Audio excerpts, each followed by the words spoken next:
Assalamualaikum warahmatullahi wabarakatuh. Shalom, Om Swastiastu, Namo Buddhaya, salam kebajikan. Hai guys, perkenalkan nama saya Atarik Muhammad Iqbal, biasa dipanggil Atarik. Saya seorang mahasiswa hukum yang saat ini sedang menjalani semester 3 akhir di salah satu kampus negeri di Jambi, yaitu Universitas Jambi. Video ini saya akan menjelaskan mengenai tentang subjek hukum internasional, yang mana merupakan salah satu tugas dari ujian akhir semester mata kuliah hukum internasional yang diampu oleh Bapak dosen Budi Ardianto SHMH. Di sini langsung saja ke materi, saya akan membahas mengenai tentang subjek hukum internasional. Sebelum memasuki ke subjek hukum internasional, di sini saya akan menjelaskan terlebih dahulu mengenai tentang subjek hukum secara umum. Jadi, subjek hukum secara umum ini adalah para pihak yang segala aktivitas atau tindakan kegiatannya diatur menimbulkan akibat hukum, sehingga memiliki kewenangan berupa hak ataupun kewajiban yang guna melakukan suatu perbuatan berdasarkan ketentuan hukum positif. Nah, kemudian subjek hukum secara umum ini dapat dibagi menjadi dua. Yang pertama yaitu individu alami atau orang perseorangan, yang dikenal dalam istilah hukumnya itu yaitu naturally persons. Dan yang kedua ada individu buatan atau yang dikenal dengan badan hukum, atau di dalam istilah hukum ini dikenal dengan fact persons. Nah, jadi kembali lagi ke subjek hukum internasional tadi. Kalau di dalam bidang hukum internasional, istilah subjek hukum internasional ini mewakili para pihak atau dikenal dengan aktor atau pelaku di dalam hukum internasional. Sebagaimana kita ketahui bahwa hubungan internasional dan hukum internasional itu sangat berkaitan. Jika hubungan internasional merupakan mengatur mengenai tentang hubungan negara dengan negara, nah dalam aspek hukum internasional ini mengatur pengaturan tentang hubungan dari negara dengan negara tadi. Kemudian di dalam hak dan kewajiban dalam hukum internasional ini terbagi menjadi tiga. Yang pertama yaitu capacity to make claims in respect of breach of international law, atau yang dikenal dengan kemampuan untuk mengajukan klaim jika terjadi pelanggaran dalam hukum internasional.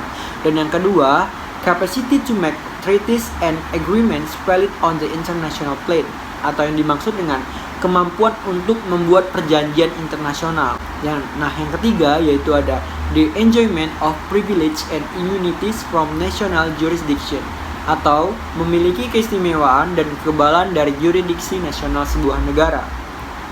Nah, kemudian memasuki ke konsep subjek hukum internasional ini adalah kegiatan merumuskan dalam pikiran atau menggolong-golongkan sebagai objek, konsep sebagai suatu ide atau gagasan yang menjelaskan makna dari suatu hal. Nah, kemudian di sini saya akan memberitahukan saudara-saudara mengenai tentang apa saja sih yang termasuk ke dalam subjek hukum internasional itu. Yang pertama ada negara atau states, yang kedua ada individu, yang ketiga ada tahta suci atau Vatikan, yang keempat ada organisasi internasional, yang kelima ada palang merah internasional, yang keenam ada belligerents atau kaum pemberontak, yang ketujuh ada organisasi non pemerintah, dan yang terakhir yaitu perusahaan multinasional. Jadi di sini saya akan menjelaskan mengenai tentang subjek hukum internasional yang pertama yaitu negara atau states. Definisi dan bidang kajian hukum internasional dari sisi sejarah hukum internasional awalnya mengatur hubungan antar negara-negara. Hal ini dapat kita lihat dari sejarah perkembangan hukum internasional, seperti pada zaman India kuno yang sudah mengenal hukum bangsa-bangsa. Kemudian bukti lain yang menunjukkan bahwa negara adalah subjek utama dalam hukum internasional dapat dilihat pada perjanjian-perjanjian internasional yang ada. Pembentukan perjanjian-perjanjian internasional didominasi oleh negara-negara, sebagai contoh Konvensi Jenewa 1, 2, 3, dan 4 pada tahun 1949 yang diberi nama Geneva Convention, yang mengatur mengenai tata cara perang termasuk perlakuan tawanan dan korban perang dibentuk, disetujui, dan dilaksanakan oleh negara-negara. Nah, jadi di dalam subjek hukum internasional utama ini yaitu negara terbagi menjadi ke dalam dua bentuk negara.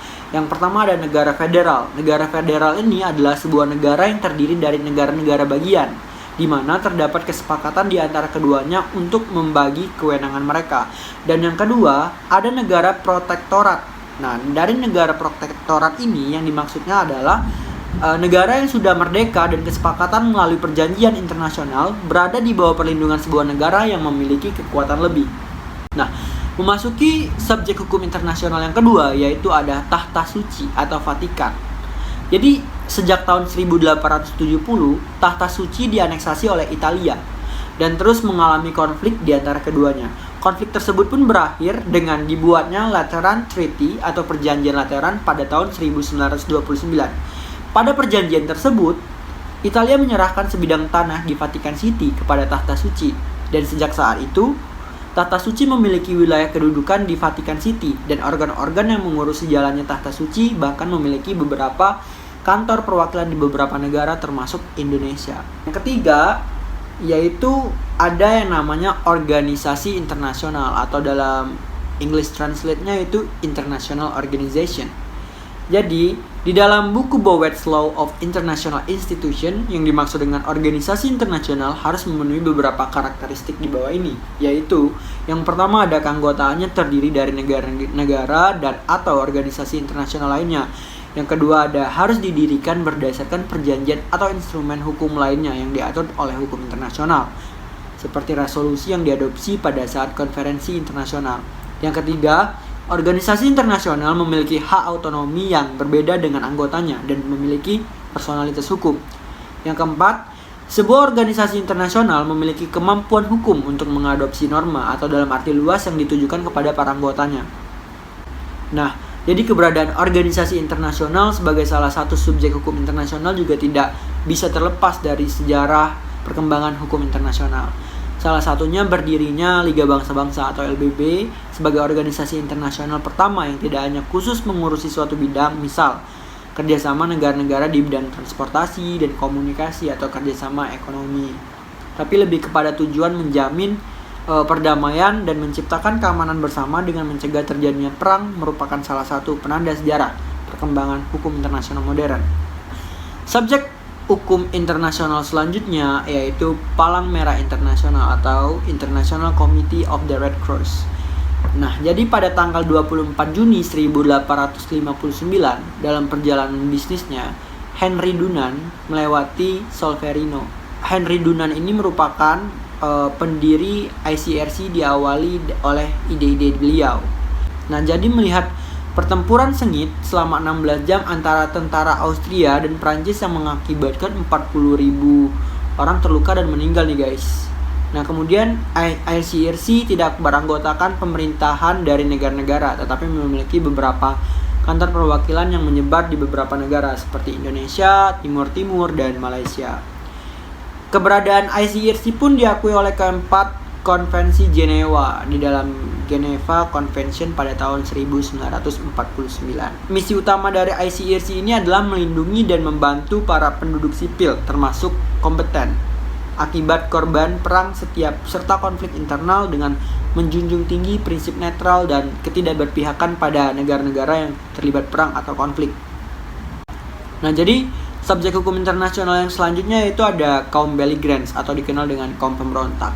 Jadi kaum pemberontak ini adalah sekelompok orang yang melakukan pemberontakan terhadap pemerintah sah di dalam suatu negara. Kaum pemberontak ini biasanya melakukan pelanggaran terhadap undang-undang nasional. Kemudian mereka bertujuan ingin menggulingkan pemerintahan yang sah dan membuat pemerintah tandingan atau bahkan ingin membentuk suatu negara baru.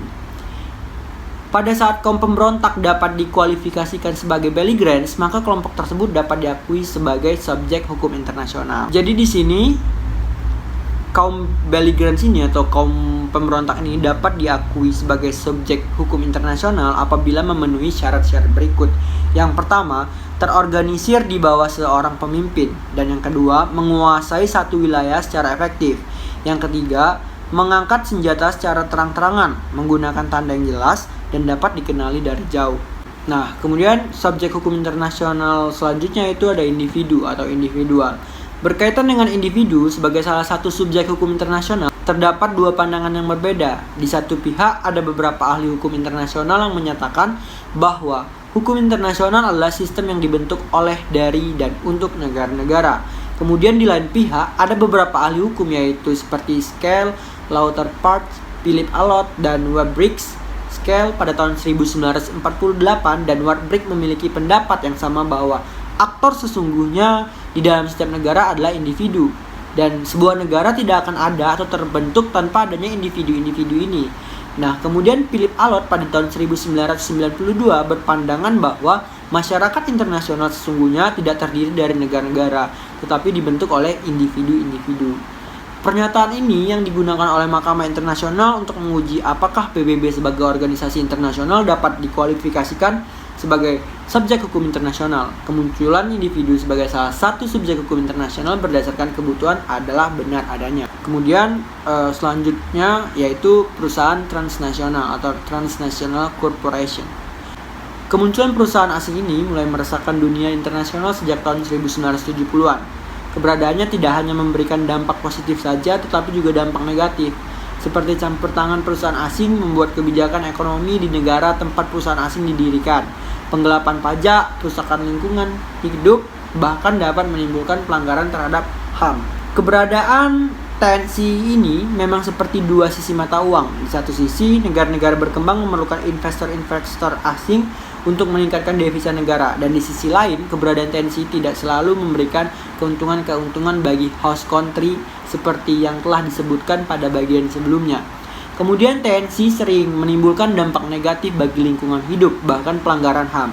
Sebagai contoh dapat dirujuk Bhopal Case di India. Ada beberapa perusahaan bahan kimia bernama Union Carbide atau disingkat UC didirikan di Bhopal, sebuah di daerah India Tengah. Nah, kemudian memasuki subjek hukum internasional yang terakhir, yaitu organisasi non-pemerintah atau non-governmental organization atau dikenal dengan NGOs. NGOs pada dasarnya merupakan organisasi yang bersifat non-profit. Anggota-anggotanya bersifat sukarela. Lembaga ini dikelola dan aktif di tingkat lokal, nasional maupun internasional. NGOs berkontribusi pada perkembangan, interpretasi, implementasi, dan penegakan hukum internasional. Menurut World Bank atau WB, NGOs merupakan organisasi privat yang melakukan aktivitas untuk meringankan penderitaan, menyuarakan kepentingan masyarakat miskin, melindungi lingkungan, menyediakan jasa di bidang sosial, dan melakukan pengembangan atau pembangunan masyarakat serta menjunjung tinggi implementasi HAM. Jadi, NGOs merupakan sebuah organisasi non-pemerintah terlibat dalam perkembangan hukum internasional, bersifat tidak mencari keuntungan atau dikenal dengan sebagai nirlaba, dan menyuarakan kepentingan masyarakat marginal atau rentan. Nah, jadi teman-teman, itu tadi yang saya jelaskan merupakan salah satu subjek hukum internasional. Lebih dan kurang saya mohon maaf. Saya akhiri. Wassalamualaikum warahmatullahi wabarakatuh.